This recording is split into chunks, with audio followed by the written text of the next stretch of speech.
እውነት ለመናገር ይሄ ቀን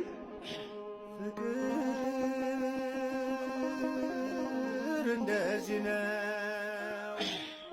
የተከበራችሁ ወጣቶች ያው ታሪኩ በዚህ ስለተገለጠ ይሄን ላቆየውና ነገር ግን ክርስቶስ ሞቶልናል፣ ክርስቶስ ተሰቅሎልናል።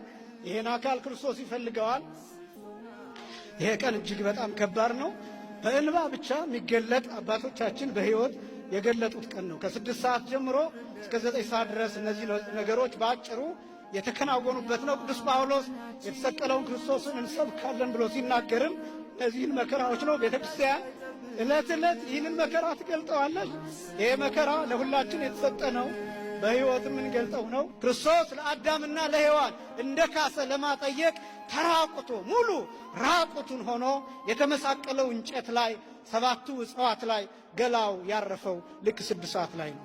አዳምና ሔዋን የበለሱን ፍሬ በበሉበት ቅጽበት በዚያ ሰዓት ራቁታቸውን እንደሆነ አወቁ ይላል። ከዚያ መተፋፈር ጀመሩ ይላል። ክርስቶስ 6 ሰዓት ላይ ራቁቱን ሆነ፣ ሙሉ ራቁቱን ወንድነቱን ጭምር እየታየ መስቀል ላይ ተራቆተ። አዳምና ሔዋን ስለበሉት ፍሬ ፋንታ ክርስቶስ መስቀል ላይ ስለነሱ ተሰቀለ። ስለ ሁላችን መስቀል ላይ ሰውነቱ አረፈ። ራቁቱን መስቀሉ ላይ ማረፉ ብቻ አይደለም፣ 5 ችንካሮች ከነርቡና ከደም ስሩ ጋር የሚገናኙ ችንካሮች እጁ ላይ እንዲያርፉ ተደርገዋል። እነዚህን ነገሮች መግለጽ አይቻልም። ክርስቶስ ተሰቅሎልናል። ይሄን አካል ክርስቶስ ይፈልገዋል። ሁላችንም ክርስቲያኖች ሆነን እንድንኖር ነው። ቤተክርስቲያን በየዓመቱ ክርስቶስን እየሰቀለች አይደለም። መረዳት ያለብን በየዓመቱ ክርስቶስ እየሞተ አይደለም። ክርስቶስ በየዓመቱ እየተገረፈም አይደለም። ነገር ግን ቤተክርስቲያን ይህን መከራ የምታሳየውና የምትገልጠው ወጣቱ በብዙ ኃጢአት እየዋኘ ነው። በብዙ መከራ እየዋኘ ነው። በሱስ ውስጥ እየዋኘ ነው። ቤተክርስቲያንን በመተው ከእግዚአብሔር በመራቅ በእነዚህ ነገሮች እየዋኘ ነው። ብዙ ኃጢአት እየሰራ ነው። ብዙ በደል እየተሰራ ነው። ብዙ ሞት እየተስተናገደ ነው።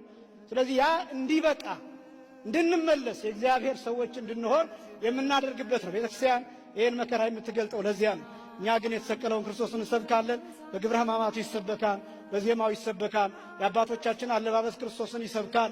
እነዚህ የተሰቀሉት ነገሮች የምትመለከቷቸው ክርስቶስን ይሰብካል። ወንጌሉ ክርስቶስን ይሰብካል።